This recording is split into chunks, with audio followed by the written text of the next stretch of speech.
Hmm. Welcome, everyone, to another edition of GeekyJustin Live, always free to you and worth every penny. My name is Justin Lee, and I am here today with Pastor Romell Parks-Weekly, who is author of Homosexuality, which I have right here. There it is. Homosexuality and the Death of the Church, and other stuff as well. He's the founder of Thy Kingdom Came Academy of the Supernatural and pastor of the Sanctuary in St. Louis, staying very, very busy. Hi, how are you? I am very, very busy now.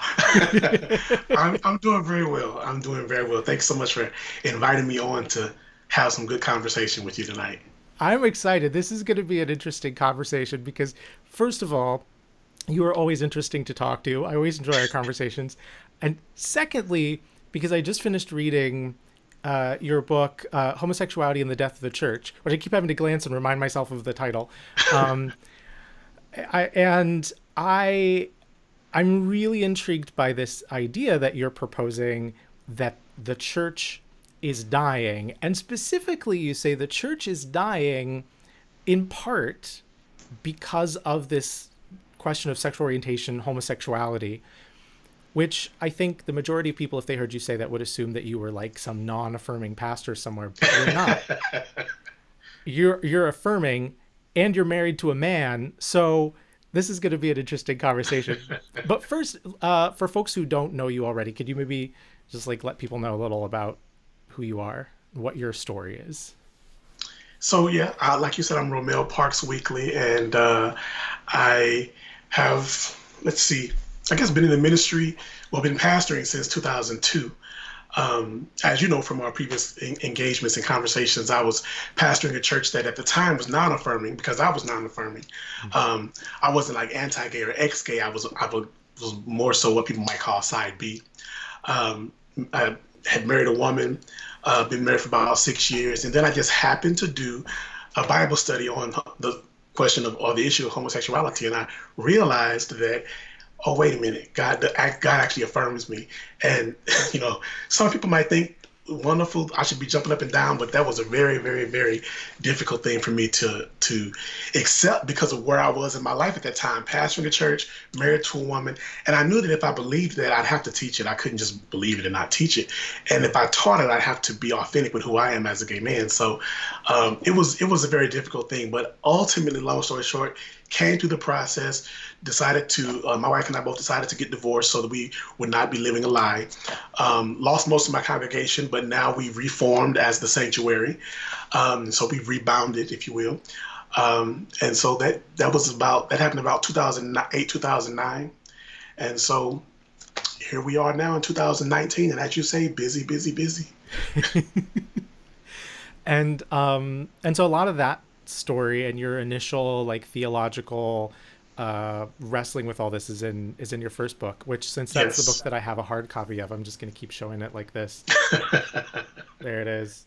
There it um is. so it's such an interesting title, homosexuality, um that I'm sure to somebody out there it sounds like everything that they're afraid of, like the gay agenda taking over the church, and putting your identity in your sexuality instead of in Christ, which obviously is not at all what you meant by the Right. title. But and then you wrote another book called The Rebuttal, right?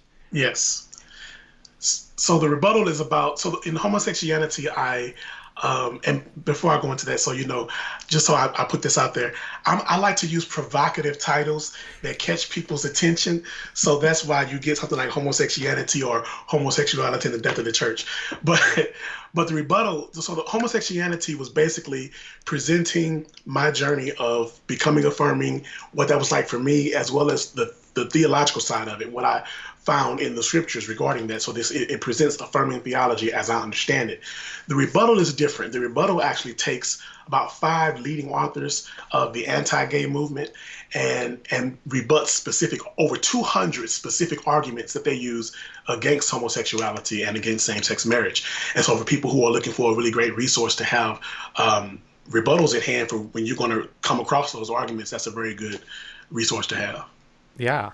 Well, I think, I mean, you're a very accessible writer, which I love. There's a lot of stuff out there on this topic that's very heady, and it's great for folks who want like really heady stuff, but like I always really appreciate authors who can take those heady complicated subjects and like make them simple for people and put them in simple language, and I think you're excellent at doing that. Thank you. So so you've got this book now, Homosexuality and the Death of the Church, where you're arguing that uh, the church is dying, and you say a lot of interesting, provocative things in this book. And I actually have, so normally when I have these conversations with people, I have like a bunch of questions on my iPad that I can like refer to, and in this case I just have like highlights from your book, like things to ask you about that we haven't talked about yet, so it's going to be interesting. But Cool. like, okay, so sell me on this. Make the case to me. Why is the church dying, and why are you as a pastor not freaking out about the idea of the church dying? Yes, because the subtitle is, so it's homosexuality and the death of the church and why we should let it die. And this is Right. coming from someone, this is coming from someone who's madly in love with the church. Okay.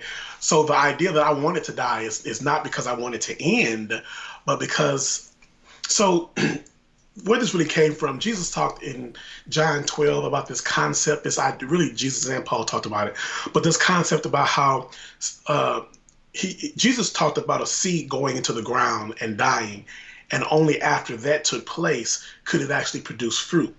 I think he said if it goes into the ground, or if it until it dies, it remains alone. But if it goes into the ground and dies, it brings forth fruit. And so when I'm talking about the church dying, what I'm talking about is this institutional powerhouse that has, especially as LGBT people and our allies have come to know, that has become a fount of oppression. Rather than rivers of living water flowing out of it, there's been rivers of condemnation and guilt and shame. And so I'm talking about what the church has never been intended to be, but has become. Hmm. That it has come of age, it is elderly, and it's ready to die. And so the church itself, the one that Christ always intended to found, will be what's left standing after what the church has become has ultimately died. So Yeah.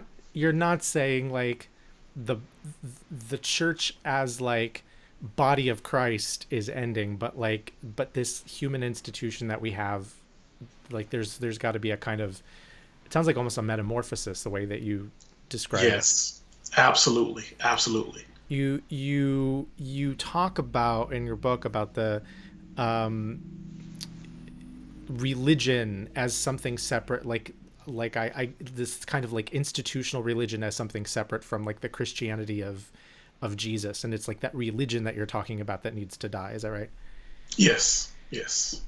So why do you think homosexuality is the issue that's going to make that happen?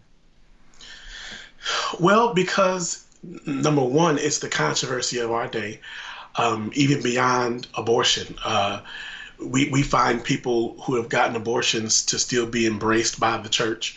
But when we get to homosexuals, no, no, no, no, no, no, no. That's the one issue that I think uh, walls have been built up on both sides so staunchly that it will almost take God Himself, and I guess ultimately with the death of the church, it'll be God Himself to actually bring forth the change that needs to come. So I think that because of, now I go into some of this in the book, but because of the church's misogyny, that it has never really grown up from, it has never moved past.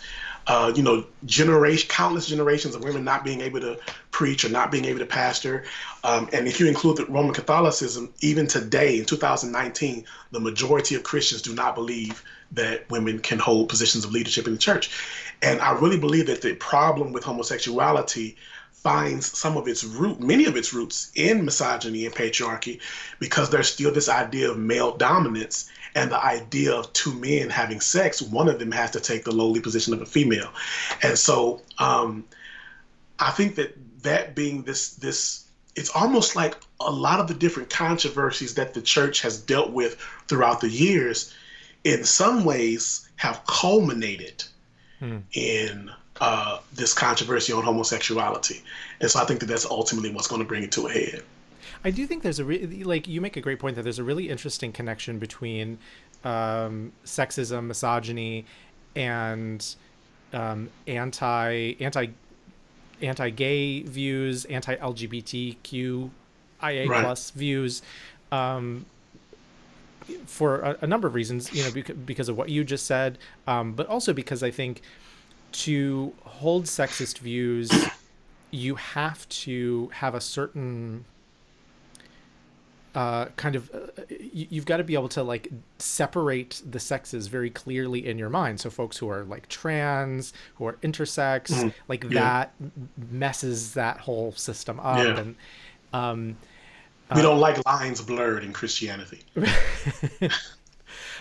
I was having a conversation with a friend of mine the other day about this idea of the blurring of lines, because it's it, it's difficult. It's scary, I think, to a lot of us to not have clear lines. We want to know, like, I'm somebody who, like, I'm not a great cook.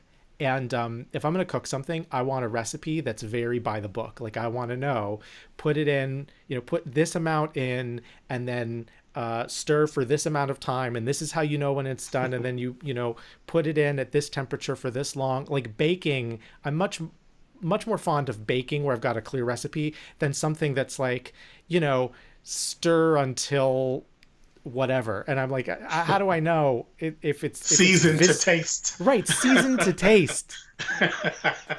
How do I know if the viscosity of this is right? I don't know. A pinch. How much is a pinch? I don't know what that means.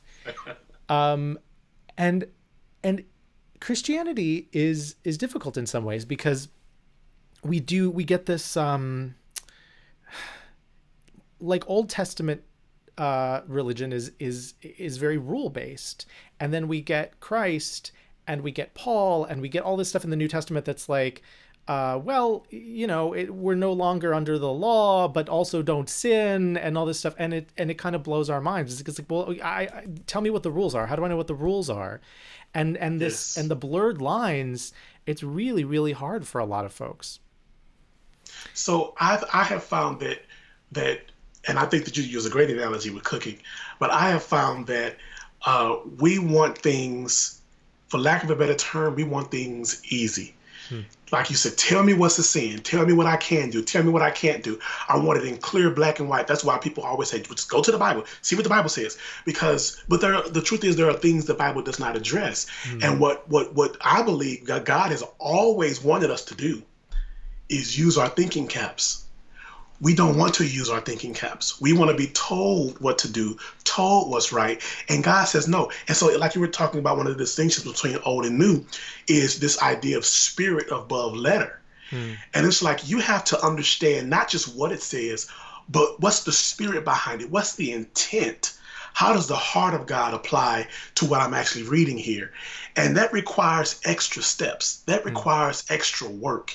And we don't like to put in that work. We just want to read it and go with it. But when you have a society that has evolved over the last 2,000 years since that stuff was put to parchment, it requires work, not just to translate the text, but to translate the world surrounding the text into the modern context. And we don't like to do that work, unfortunately. And pastors, unfortunately, don't like doing it either. Yeah, it's so easy. It's so much easier to just proof text, to just point to, be able to like kind of open it up and be like, boom, there, what's God's message for me today? Well, okay, there it is. Yeah. I And love you using homosexuality as a stand-in for the as Bible. the stand-in for the Bible. Yeah. Well, us gay Christians, we don't actually read the Bible. We just read books about the Bible. So, Right. I Isn't that something? here's my Bible, so I'll do it with. It was just what I had handy. Before they call you a heretic. I know. Thank you for that. I appreciate that. I appreciate that. But you end up, I've always joked that like you end up like doing that kind of flip through the thing, and then what does God want me to, and you wind up with Right. something in the middle of Song of Songs, and then, boy, what's that message going to be for you? My. So gosh, a bunch of things we could talk about here. So, well, let me ask you this: what do you think? A lot of you mentioned this briefly in your book. A lot of the folks who are a lot of the like major affirming Christian voices out there, who get a lot of press are white folks. What do you think this conversation is this conversation different in black churches? Or is it the same? Is it, what's your take on like what the similarities and differences are there? It's a very good question. So I was talking about certain matters of translation over time in terms of biblical day and modern day.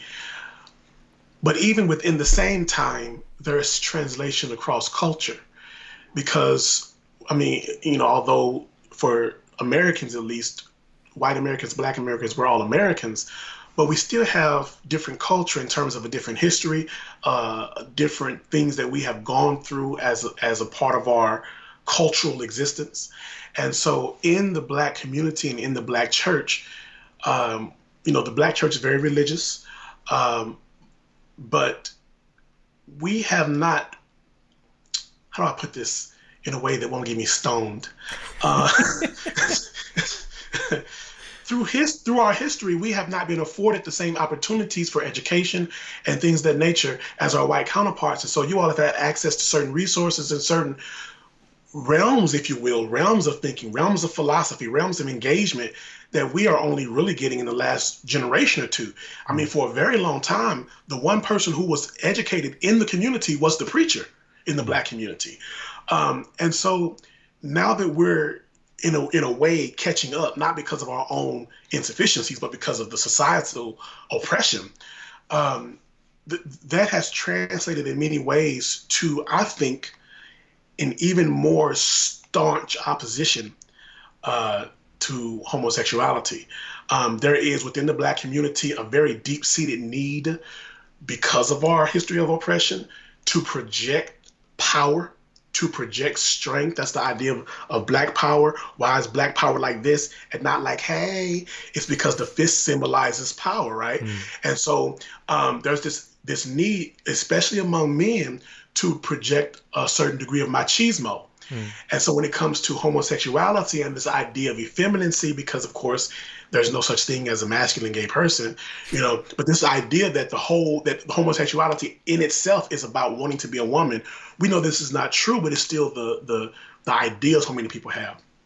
And so because of that, there's still a lot of, because of that misconception, there's a lot of backlash from the black community, because the truth of the matter is many of us as black people think that gay people present a degree of cultural weakness that we just cannot afford to have. Now it goes deeper than that, obviously, but yeah, I really think that some of that some of why we seem to be so, I hate to say use the word behind, but sometimes we are, it are for reasons like that. We're still trying to make sense and come into the fullness, if you will, of our freedom. And in many ways, so you all, I'll say this quickly. So you probably saw this movie released on Netflix, When They See Us. That was about the I forget what they called them, the four guys who were accused of rape in New York. And so I bring that up to say that even today, the realities of our oppression are not over. We're still dealing with the consequences of that, both internally and externally, with police brutality and all kind of the criminal justice system, all kind of things. And so that is still translating into our experience as a black gay person or a black LGBT people. It's like being oppressed within an oppressed group, and that's not pretty, because you're being oppressed by an oppressed person, And it's like, how does that work? Did Yeah. you not learn, the dangers of that already? And unfortunately, it always feels, even when you're oppressed, it feels good to be able to have your boot upon somebody else's neck because you still feel higher. That Yeah. is I know I threw a lot out there. no, I mean, but you're right, and that's incredibly frustrating. There we go. Okay, I realized that I my software had not been giving me the Facebook Live comments. I normally see all the Facebook Live comments as they come in while we chat, and my software had frozen, I guess. And I was like, boy, everybody's really quiet. They must just Like, be. We got a lot of folks watching, but they must just be like completely entranced by what we're saying. But now all your comments have shown up. So my apologies to those of you who've been wondering why I haven't referenced any of your comments. We'll try to get to them. Yeah. So this idea of oppression within oppression within oppression. yeah. You know, we we were talking about this, you and I, privately recently, but there don't like I how do I say this? I well, first of all, I really relate to your saying, like, how do I say this without getting stoned? Because it's you and I both, I think, have been in a number of situations where it's sort of like we find ourselves, in between, right? There's like, you well, actually, before I get to what I was going to say, let me just reference something, for instance, that you say in your book, since I have all these highlights. Right away, like on, I think, the first or second page of the book, you say, I do not, in even the slightest way, subscribe to the notion that anyone who believes that homosexuality is a sin is homophobic. Which, which to a lot of folks would be kind of shocking. How could you say that? Like, of course, if they think that it's a sin, then they're homophobes. Why do you say that? Okay, so this time I'm going to take the filter off and be very direct, and I'm probably going to get stoned. But here's the thing: we okay, we are very lazy when it comes to our choice of language. And I think that we have to do a very better job of addressing nuances, because if we're really trying to change hearts and change minds, some of us don't care to change minds. We just want to, do our thing. But I care about the next gay person coming behind me. So I want to change mine so that when that person comes up, they're not, faced with the same thing I'm faced with. Hmm. And so we have to do a better job of addressing the nuance and not making enemies out of everybody. Hmm. And so the distinction for me is, yes, there are bigots, but there's a huge difference, for me at least, between bigotry and ignorance. Some people are not affirming, not because they hate gay people, they just don't know any better because they haven't studied it for themselves. They haven't been taught it, and many people don't know how to study. All they know how to do is hang on every word the pastor says. And so they're in many ways victims of their own ignorance. Now, at the end of the day, it is definitely true that the end result is still the same. And I'm not trying to say that it's not. But whether or not we can engage with that person, whether they're a bigot or just ignorant, matters in whether we can engage and in how we engage. And so just calling everybody who disagrees bigots, I don't think is productive at all. And I think that in the end, it actually hurts us. I think you're right, and you put that very clearly, and I really like that. Okay, I'm gonna jump over here to a couple of viewer comments. Tiffany says, a brilliant explanation of the Black church experience surrounding the homosexuality issue, Romell Parks-Weekly. So Tiffany is very happy with that. Jeffrey, Thank you, Tiffany. Jeffrey says, who you were thinking of as a Central Park 5. Yes, God, thank you. Yes, I could not. I had a brain fart. Thank you. I was in the same place, which is like, it's embarrassing when it's like one of those things where it's like, it until somebody says, what's that thing? And then you're like, if you hadn't asked me, I would have known. Exactly. So, okay. And I don't know, my comments comments keep freezing up. I don't know why it's happening today. So I apologize, folks. Yeah. So I find myself frustrated with this lack of nuance that you Yeah. just described. I mean, nuance is a word that I have been using a lot lately. Anybody who's followed me knows that like nuance is this word that I keep bringing up over and over, because I think you're right. I think if we don't know if we don't know why people disagree with us, then we don't know how to change their minds. And while I like you, understand why some folks are not interested in changing minds. I think it's so important that we change minds for the reason you said, for the folks who are coming after us, the folks who, Yeah. you know, and so that's, I think that does have to affect how we do this stuff. You put it this way, in your book. We, the bringers of the affirming message, must approach the issue in a manner that's familiar to the non-affirming audience, one that doesn't appear to dismiss Scripture, but rather shows how any desire to uphold it requires a change in thinking. Many gay-affirming Christians and churches have failed our non-affirming brothers and sisters on this account. I think what's interesting about the way that you put that is not just your point, which I completely agree with, but also that you address the non-affirming brothers and sisters as brothers and sisters, not as just enemies, but as folks who are part of the family, who are, we love, and we disagree with them, and we think that it's important for them to come around on this. But I think that's such an important attitude to have. And we're in this society now and in this situation where it's like left and right, not just politically, but theologically and socially. And it's, you're us versus them. And that seems to me, when we talk about this idea of the church dying and, like tearing apart the church, that willingness of so many of our church leaders to buy into that polarization instead of recognizing that that is antithetical to the teachings of Christianity and of Jesus is, I think, one of the big factors that's leading to this. What you're talking about is the death of the church. Like, that's the thing that it makes me so angry, because I think it absolutely gets in the way of the gospel in such a horrific way, and it absolutely turns people away from Christ. Well, I think that that's very true. And I think that what's amazing is we want to imagine Christianity and theology and doctrine as this monolithic thing where the edict can be handed down from on high, and apparently whatever belief you have is the one that came from God. But where this one edict is handed down from on high, and it applies equally to everybody, and nobody can disagree, otherwise they're a heretic. And I think that we have to remember that. So in the book of Acts, there was a church council that was convened regarding a very big controversy, circumcision, and whether you're eating things that are sacrificed to idols and things like that.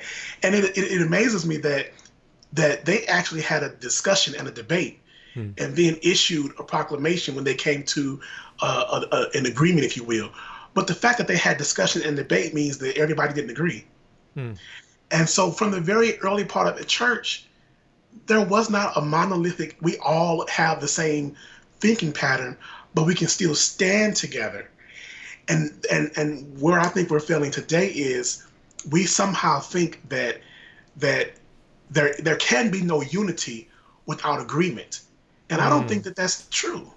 I don't think that has to be the case. That'll preach. And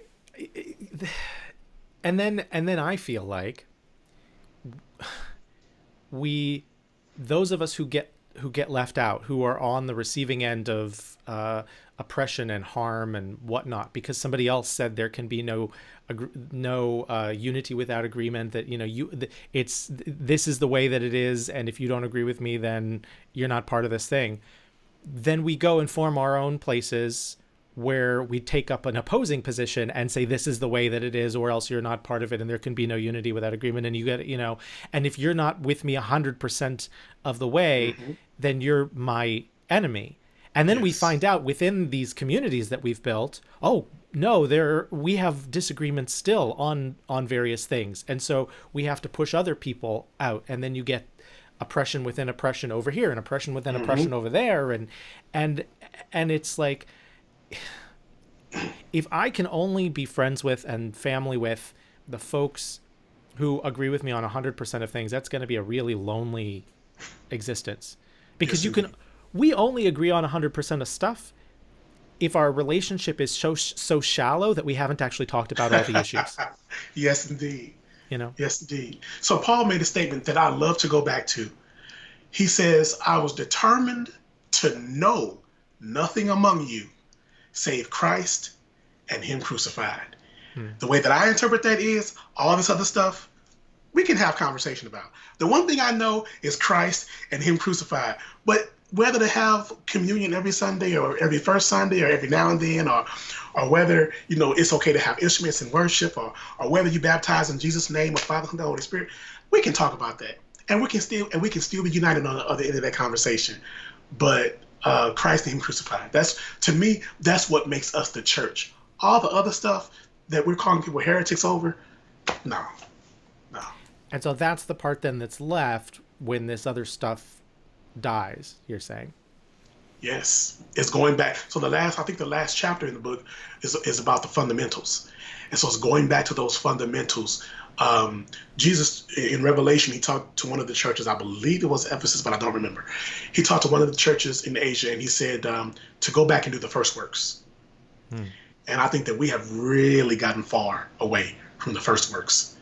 And that's what I believe we're going to be doing in this rebirth of the church.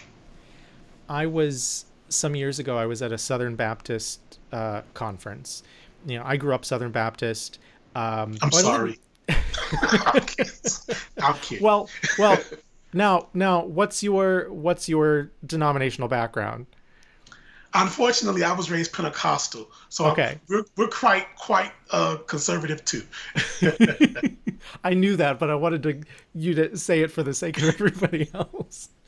So I grew up Southern Baptist. I still feel like in many ways the Southern Baptists are my people, even though there are a number of points on which I disagree with the Southern Baptist Convention. So in no sense do I feel like Southern Baptists, like official Southern Baptist positions, speak for me, because not just on like LGBTQ stuff, but on other things, on, as you mentioned earlier, ordination of women, on other topics.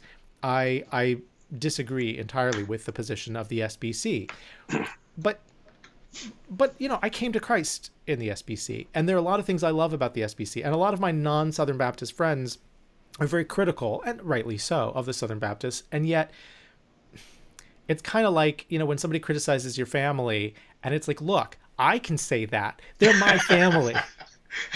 But like, wait, if you say it, I feel like I need to defend these folks for a second, I also disagree with them, but like, come on now. They're and so I was at this, essentially it was, I don't know any other way to say it than it was an anti-gay Southern Baptist conference. It was a Southern Baptist conference about not just a, as you said earlier, side B conference, not just, non-affirming of same-sex marriage, but really there were a lot of hurtful things said at this conference, even for, side B celibate gay folks and LGBTQ folks in general, although a lot of the focus was homosexuality.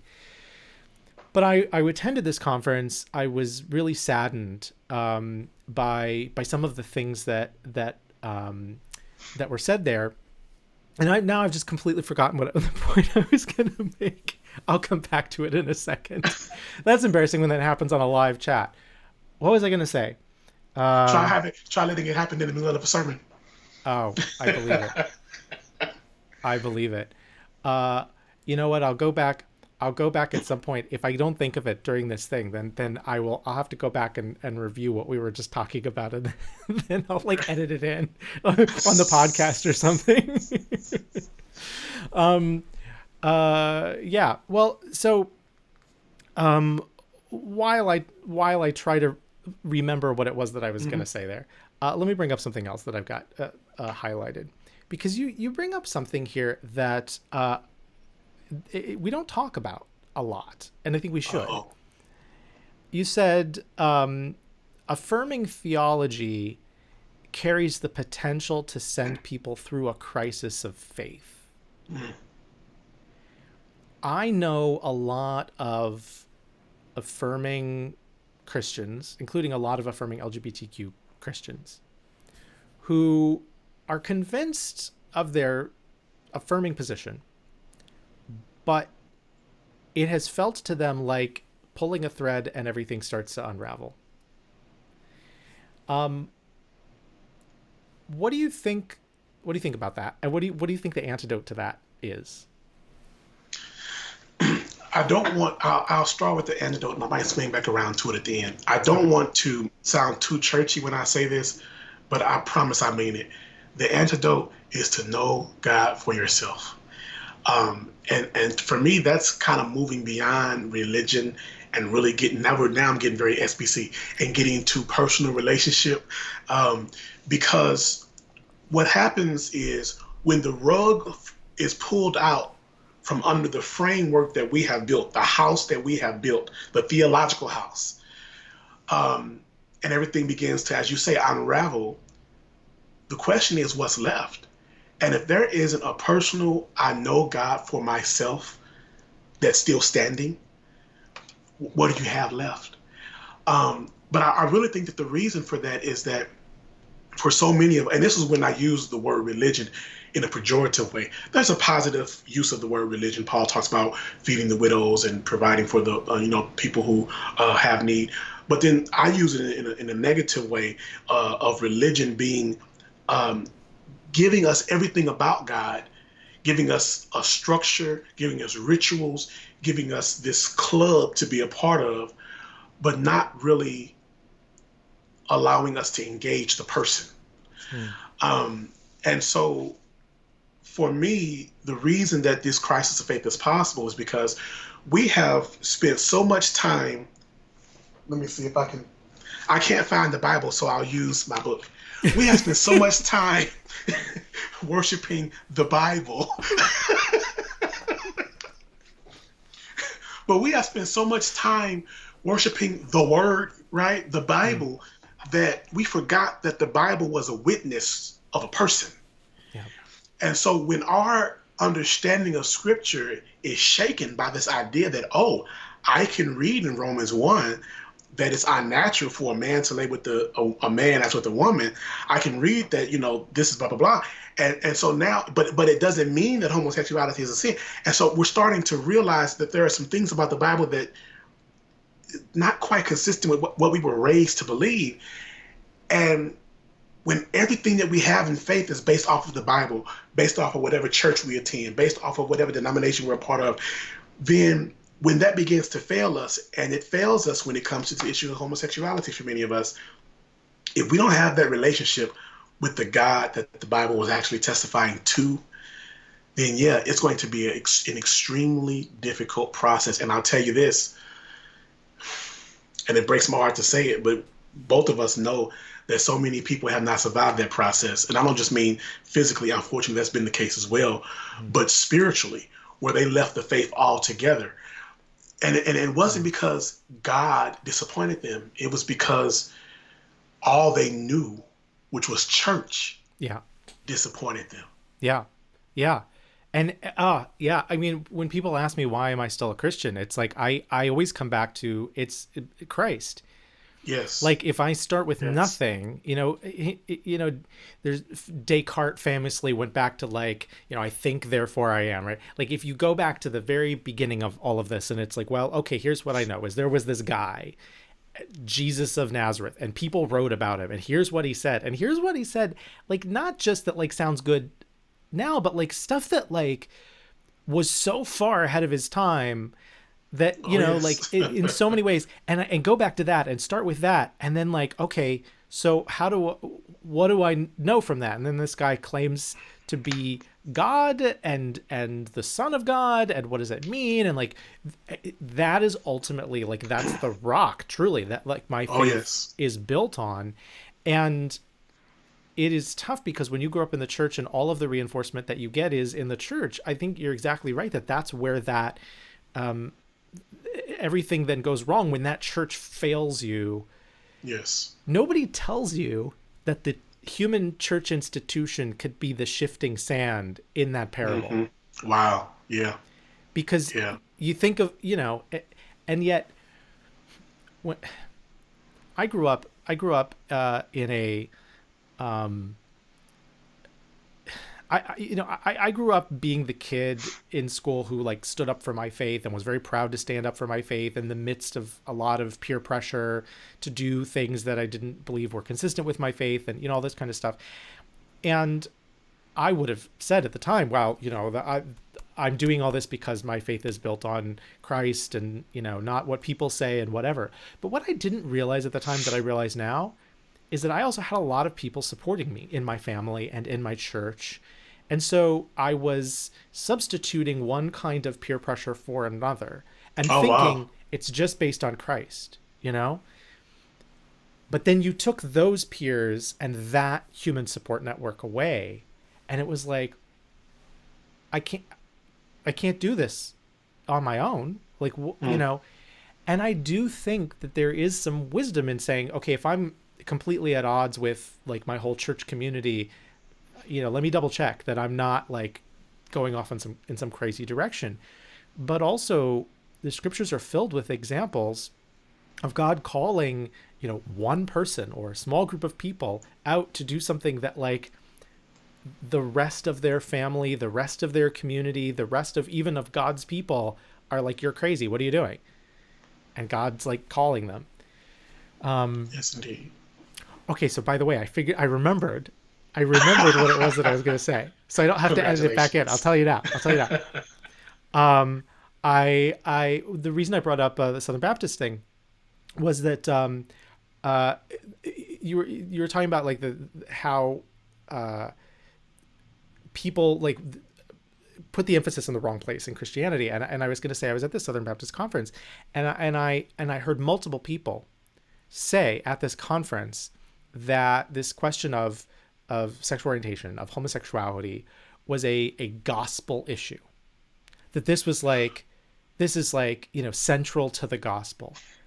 And I'm like, look, if you believe that I'm wrong, then absolutely I will grant you that it matters. I think that sexual morality, how we behave, how we define marriage, I believe those are important questions for Christians. But they are not gospel questions. The essentials, it's not the essentials.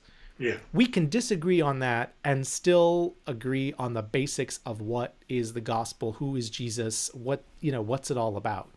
And the church, we've always had these issues on which we disagree, and it's important to get them right, but it's not the most important thing, because part of what Christianity is all about is that we're saved by grace and not by getting a list of doctrines right. Like, there's no teaching that says that like you die and then you're at the pearly gates and then St. Peter, gives you like all of a sudden you're on a cosmic game show and St. Peter asks you all these doctrinal questions and you got to get them all right. And if you get one wrong, then like, God pushes a button and the floor opens up and like that's not the picture that we're given.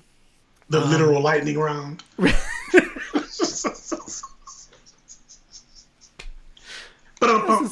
is why we're friends. This is why we're friends.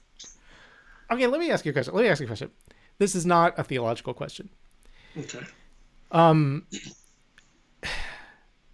In the midst of all this, in the midst of like all losing support of our churches, dealing with marginalization upon marginalization, the stress of being out there in a space where you get constantly criticized. I mean, to the point that you even have to write a book to rebut the criticism that's out there of the kinds of stuff that you teach. What do you, aside from the churchy and still true answers of like, putting, knowing where your faith is, knowing what your rock is, and, spending time with God in prayer and, right, all of the good stuff. What do you do to like, for fun and relaxation and to keep your sanity? Like, this is one of the things that I like to ask people, because I'm always struggling with how to keep my sanity in this work. How do you, like, what do you do? So, a couple things that I really enjoy. I love to play cards, bid whist, and Texas Hold'em poker in particular. Oh, but I play gin, I play rum rum. I play rummy. No, that's the same game. I play spades. I play the other games, but I love Texas Hold'em and I love Bid Whist. My I Southern also Baptist grandmother is rolling over in her grave right now. I just want you to know. Okay, continue. so was the entire church that I grew up in, literally. Um, and they're about to roll over again Oh no. because I also enjoy. Honestly, I don't as much anymore. I used to be a very, very, very big fan of horror movies. But I'm finding that, yeah, it's like I can take it or leave it now. But I still very much so love science fiction. And so honestly, I bought so AMC Theaters has, I don't know if you have AMC where you are, but they have this 19.99 a month monthly membership where you get up to 3 movies a week and included the membership and stuff like that. Mm-hmm. And so I bought the little movie. It's called Movie Pass, I think, or whatever it's called. And I bought that membership as my pastoral care. It's like your self care. So I'm gonna stop working. I'm gonna get up from the computer. I'm gonna watch a movie at the theater. And it's great to be able to leave home. I'm not just going to the couch to turn on Netflix. I'm leaving home, and I'm gonna just go watch a movie, and just disconnect from all the other things that pull and tug. And so I really think that sometimes you just kind of need to disconnect and and I hate to say it, but immerse yourself in another world Mm. almost. Yeah. So I enjoy doing that. I love that, and also people are going to be convinced that AMC is giving us money now because of the way you like. I do not work for AMC Theaters. We there's no, they're not sponsored. I mean, maybe they should. Maybe I should contact them and be like, hey, we'll talk about how great, sponsor this show, and then like every week I'll be like, what movies have you seen with AMC A List? Ka-ching. Right? Um, Right. It is called A-List. That's exactly what it's it called. is. Well, see, now I just name dropped it so they can give me money. Um, yeah. So are you? Uh, I talk a lot about being a geek. Are you a geek when it comes to like movies? Are there any like you mentioned sci-fi? Like, are there certain movies that you geek about, or certain genres of movies that you geek out about? I do like sci-fi. I wouldn't necessarily say that I geek out about it. What I probably geek out about the most is, well, actually, yeah, Star Trek Uh huh. and The Golden Girls. Not movies, but shows. I love those two. Absolutely. And if you put Blanche Devereaux in the captain's chair of Star Trek, I'm just absolutely in heaven. If somebody could go back in time and make that happen, I would line up to see it opening night. I absolutely would. That would But be yeah, so fantastic. I love those things. And to me, honestly, the Golden Girls carried me through. See, when I first started falling in love with them was when I was really starting to go through some of my challenging situations and things. And they just watching them and laughing, and it really carried me through. Yeah. And honestly, Jesus was ahead of his time, but so was Dorothy and Blanche and Rose and Sophia, because they took a number of episodes that talked about gay people, her brother being gay and different, and Phil, Dorothy's brother, being a cross dresser, and that was before its time too. So it was pretty cool. I want you to know, I don't know if this is like if this is for any particular reason, but I think our viewer numbers have been higher during this brief conversation about the Golden Girls than for anything else that we've said tonight. I don't know how that works exactly, but We all, if we're LGBT, we love the Golden Girls. there is something about them. If you were a Golden Girl, which Golden Girl would you be? Undoubtedly Dorothy, Yeah, the bookworm who stays at home and watches yeah, TV. That's me. yeah, yeah. I think, yeah. I relate to that. I relate to that. Somebody once said I would be Rose, and I was like, "How dare you?" She's an idiot, but she is so sincere. That's true. Yes. That's true. And who doesn't love Betty White? Oh my Um. God. So okay. So um. Uh. Yeah. I want to like talk movies with you, but I want to get back. I want to get back to the. Segway. Yeah. Right. Um.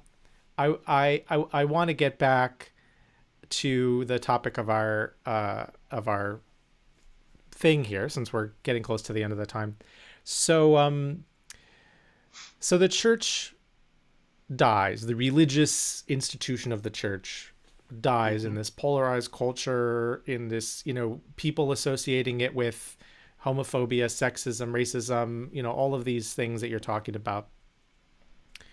What happens then? Like, realistically, if that happens, because I'll be honest with you, like, when people have asked me over the years, like, why I do this work, like, people assume that it's to, like, that, it's because I want to be like pro gay, and it's like, well, I do, but it's like, for me, this work so much is about my love for the church. It's like, I want to save the church from itself, because I think that we are driving people away from Christ, and I think that I said in my first book that I think that Christians are killing Christianity, and so I really resonate with this idea that you have.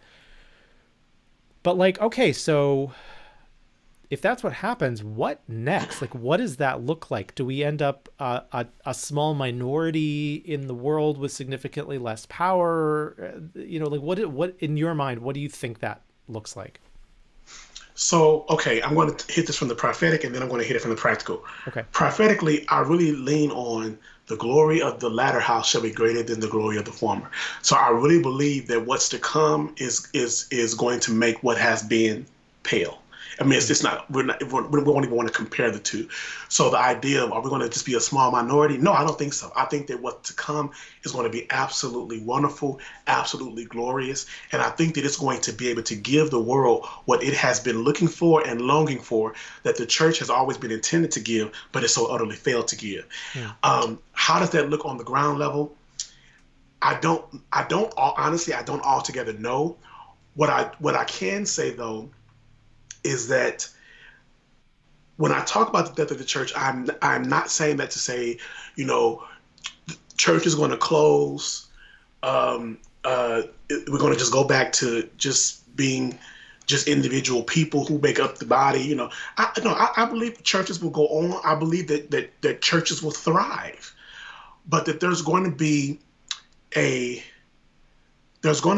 de-emphasis on the particulars of doctrine and a re-emphasis on the person of Christ. As much as we talk up Jesus. So, okay, Isaiah 6, in the year King Uzziah died, I saw the Lord. In the year the church died, I saw the Lord. It's almost as if to say the church was blocking my view. And so I think that's what's going to happen is that once that institutional system becomes minimized, it'll never go away. But once it becomes minimized, I think that there's going to be almost like a wave of, I hate to use the word revival, but I think that there's really going to be a wave of reawakening of the Christianity that is idealized in Scripture. I like the way I put that. That I think that we're going to really go back to these fundamentals and make. You remember how I think it's Paul talked about the simplicity of Christ. It's going to be simple again, and all the complications that we've added through doctrine and theology and all that kind of stuff, it's going to fall to the wayside. And it's going to be simple. We're going to be able to enjoy our Christian experience, our Christian existence. We'll be enjoying life. There won't be the questions of fear. Am I going to hell? Is this wrong? Is this sin? All of that will be put to bed, and it'll just look, for lack of a better word, pure. That's the only way I can think to describe it. I had a vision a few months ago, about 6 months ago maybe, where there was this stream of very muddy, murky water. It kind of looked like the Mississippi River around St. Louis. You don't want to drink that. But really mucky. And for some reason, I felt that I needed to dip down and take the water in my hand. So in this vision, I dipped down, I took the water in my hand. And as soon as my hand came up out of the water that was in my hand was crystal clear. And you could just see the sunlight, beaming off of it. It was sparkling. It was beautiful. And what I really take that to mean is that for the church, at least in this instance, this idea of the church having become so tainted with religion, I keep using that word, that God is going to dip his hand down into the church, and what he's going to bring up is going to be so pure and so refreshing. Mm-hmm. It's going to be what it was always intended to be. And again, I'm not sure what that'll look like door to door. I'm just looking forward to it. You are one of my favorite people to talk to. Has been so much fun, and I love this. So I will apologize again to our live viewers that I don't know why my little comment feed in this software that I use is not working today, and why I haven't been able to see all your wonderful comments throughout. I will go back and read them after the fact. So thank you for commenting, even though I haven't been able to see them. It's the devil. But I'm sure that that what you've said is resonating with folks, and that people are going to want to get connected with you, with your books, and with your work. So can you let folks know all the ways that they can do that? So all of my books are available on Amazon. Homosexuality, The Rebuttal, the Homosexuality and the Death of the Church. I also have one. My latest one is There Is More. There is more. It's not specific to the question of homosexuality, but it just talks about how our Christian experience has been so wrapped around church. And the idea is that there's a whole lot more available. And, me coming from a charismatic tradition, I believe in gifts and supernatural manifestations of healing and things of that nature. And so I talk in There Is More about that. But also my website that I've launched, which is really an accompaniment to There Is More, is called Thy Kingdom Came, Academy of the Supernatural. One of the things that I have found is that unfortunately, people are being trained in the mainstream church to walk in prophecy and healing and things of that nature, to minister those things to other people. But when LGBT people are enrolled in these organizations or schools of ministry and they get found out, they get kicked out. And so it's like they're being prevented from experiencing that part of the Christian experience. And so it's very important to me to be able to provide a resource for people to be able to still be trained in these areas of ministry. And so that's why I founded Thy Kingdom Came Academy, and that's at thykingdomcame.org. Notice it's not Thy Kingdom Come, because I think that we're so much looking forward to what's coming when I believe it's already arrived. If the kingdom was very nigh unto you 2,000 years ago, the kingdom is at hand.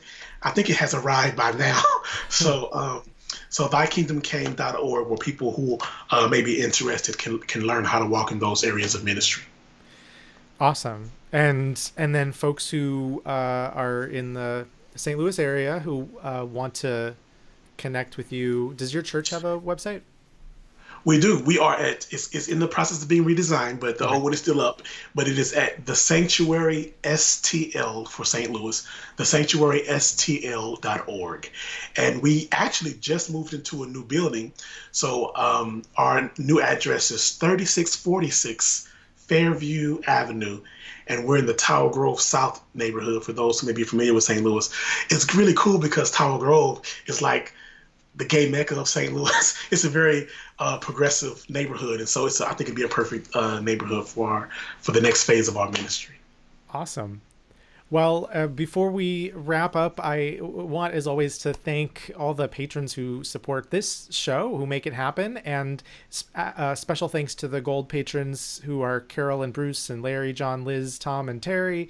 Thank you so much. And Romell Parks-Weekly, thank you for your time and all of your insight. And I super enjoyed this, and encourage folks to go check out your books. But thanks for being here. Awesome. Well, thank you very much for having me. I really greatly appreciate the invitation and enjoyed it. Well, everybody, thanks for watching. Have a wonderful evening, a wonderful week. As always, be excellent to each other, and don't forget that all-important nuance. Good night.